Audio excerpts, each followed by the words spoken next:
Hello friends, പുതിയ റെസിപ്പിയിലേക്ക് എല്ലാവർക്കും സ്വാഗതം. നമ്മളൊക്കെ എന്നും ഉണ്ടാക്കുന്ന ഒരു ഐറ്റമാണ് ഈ ചായ, അല്ലേ? എന്നാലും ചിലരുണ്ടാക്കുന്ന ചായക്ക് ഒരു പ്രത്യേക ടേസ്റ്റ് ആയിരിക്കും. ചില കാര്യങ്ങളൊക്കെ ഒന്ന് ശ്രദ്ധിക്കുകയാണെങ്കിൽ നമുക്കും നല്ല പെർഫെക്റ്റ് ആയിട്ടുള്ള ചായ ഉണ്ടാക്കിയെടുക്കാൻ പറ്റും. ഇന്ന് ഞാൻ ചെയ്യുന്നത് മസാല ടീ ആണ്. അപ്പോൾ ഇത് നല്ല കറക്റ്റ് ആയിട്ട് നല്ല പെർഫെക്റ്റ് ടേസ്റ്റിൽ കിട്ടാൻ വേണ്ടി എന്തൊക്കെ ശ്രദ്ധിക്കണം എന്നൊന്ന് കണ്ടു നോക്കാം. ആദ്യം നമുക്ക് ഒരു ചായപാത്രം വെച്ചിട്ട് ഇതിലേക്ക് 1/2 ഗ്ലാസ് വെള്ളം ഒഴിച്ചു കൊടുക്കാം. ഈ ഗ്ലാസ്സിൽ തന്നെയാണ് നമ്മൾ പാല് അളന്നൊഴിക്കേണ്ടത്, അതൊന്ന് ശ്രദ്ധിക്കണം. ഇനി ഇത് സ്റ്റൗ ഓൺ ചെയ്തിട്ട് തിളപ്പിക്കാൻ വേണ്ടി വെക്കുക. അതിനുശേഷം നമുക്കിതിലേക്ക് വേണ്ട മസാല ഒക്കെ ഒന്ന് റെഡിയാക്കി എടുക്കാം. ചെറിയ കഷ്ണം ഇഞ്ചി ക്ലീൻ ചെയ്തിട്ട് റെഡിയാക്കി വെച്ചിട്ടുണ്ട്. ബേ ലീഫ് ഒരെണ്ണം, 2 ഏലക്ക, ചെറിയ കഷ്ണം പട്ട, ഒരു 6 മണിയോളം കുരുമുളകും 2 ഗ്രാമ്പും കൂടെ എടുത്തു വെച്ചിട്ടുണ്ട്. ഇനി ഇത് ചെറുതായിട്ടൊന്ന് ചതച്ചെടുക്കുക. നമ്മൾ ഇഞ്ചി വെളുത്തുള്ളിയൊക്കെ ചതച്ചെടുക്കുന്ന ചെറിയ കല്ലുണ്ടല്ലോ, അതിലൊന്ന് ചതച്ചെടുത്താൽ മതിയാവും. വെള്ളം തിളച്ചിട്ടുണ്ട്. ഇതിലേക്ക് 2 ടേബിൾ സ്പൂണോളം ചായപ്പൊടി ചേർത്ത് കൊടുക്കുക. ഇനി ഇതിലേക്ക് നമ്മൾ ചതച്ച് വെച്ച സ്പൈസസും കൂടെ ചേർത്ത് കൊടുക്കുക. അതിനുശേഷം ആവശ്യത്തിന് പഞ്ചസാരയും കൂടെ ചേർക്കുക. നന്നായിട്ട് തിളപ്പിച്ചെടുക്കുക. നന്നായി തിളച്ച് വന്നു കഴിഞ്ഞാൽ നമുക്കിത് ലോ ഫ്ലെയിമിലേക്ക് മാറ്റുക.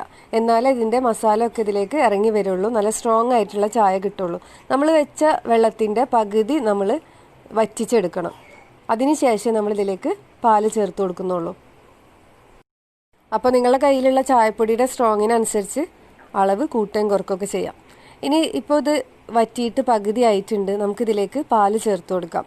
അപ്പോൾ നേരത്തെ നമ്മൾ അളന്ന് വെച്ച വെള്ളം അളന്നെടുത്ത ഗ്ലാസ് ഉണ്ടല്ലോ, അതേ ഗ്ലാസ്സിൽ തന്നെയാണ് 1/4 ഗ്ലാസ് പാലെടുക്കണം. ആ പാലിതിലേക്ക് ചേർത്തിട്ട് ഫ്ലെയിം നല്ല ഹൈ ഫ്ലെയിമിൽ തന്നെ വെച്ച് കൊടുക്കുക. ഇനി ഇത് നന്നായിട്ട് തിളപ്പിച്ചെടുക്കുക. നന്നായിട്ട് തിളച്ച് വരുമ്പോൾ ലോ ഫ്ലെയിമിലേക്ക് മാറ്റുക.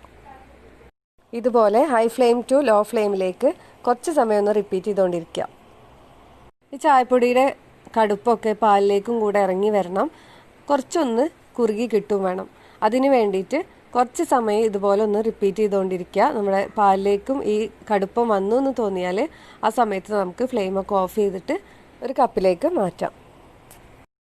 നല്ല പെർഫെക്റ്റ് ആയിട്ടുള്ള മസാല ടീ തയ്യാറാക്കണമെന്നുണ്ടെങ്കിൽ ചില കാര്യങ്ങളൊന്ന് ശ്രദ്ധിച്ചാൽ മതി. ആദ്യം നമ്മൾ 1/2 ഗ്ലാസ് വെള്ളം എടുത്തു, അല്ലേ? ആ 1/2 ഗ്ലാസ്സിൽ നിന്ന് വെള്ളം പകുതിയോളം വറ്റിച്ചെടുക്കണം. പകുതിയിലധികം വറ്റിച്ചാൽ ഏറ്റവും നല്ലത്. അത് വറ്റിച്ചെടുത്ത് നന്നായി മസാല അതിലേക്ക് ഇറങ്ങിയതിന് ശേഷം മാത്രം പാല് ഒഴിക്കുക. പാലൊഴിക്കുമ്പോൾ സെയിം ഗ്ലാസ്സിൽ തന്നെ വെള്ളം എടുത്ത അതേ ഗ്ലാസ്സിൽ തന്നെ 1/4 ഗ്ലാസോളം പാലെടുക്കുക. നല്ല ഫുൾ ഫാറ്റ് മിൽക്ക് തന്നെ എടുക്കാൻ വേണ്ടി ശ്രദ്ധിക്കുക. അത് കംപ്ലീറ്റ് ഒഴിക്കുക. ഒഴിച്ചതിന് ശേഷം ഇതുപോലെ കുറച്ച് സമയം ഒന്ന് ഹൈ ഫ്ലെയിമിലേക്കും ലോ ഫ്ലെയിമിലേക്കും മാറ്റിയിട്ട് റിപ്പീറ്റ് ചെയ്തുകൊണ്ടിരിക്കുക. ഇത്രേ പണിയുള്ളൂ നമ്മുടെ മസാല ടീ തയ്യാറാക്കാൻ. നല്ല പെർഫെക്റ്റ് ആയിട്ടുള്ള നല്ല ടേസ്റ്റി ആയിട്ടുള്ള മസാല ടീ നമുക്കിവിടെ കിട്ടിയിട്ടുണ്ട്.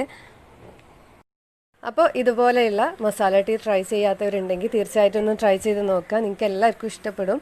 നിങ്ങൾക്ക് ഈ വീഡിയോ ഇഷ്ടമായിട്ടുണ്ടെങ്കിൽ ലൈക്ക് ചെയ്യുക, സബ്സ്ക്രൈബ് ചെയ്യുക. നെക്സ്റ്റ് വീഡിയോയിൽ നല്ല റെസിപ്പിയുമായിട്ട് വരാം. Thank you. ബൈ.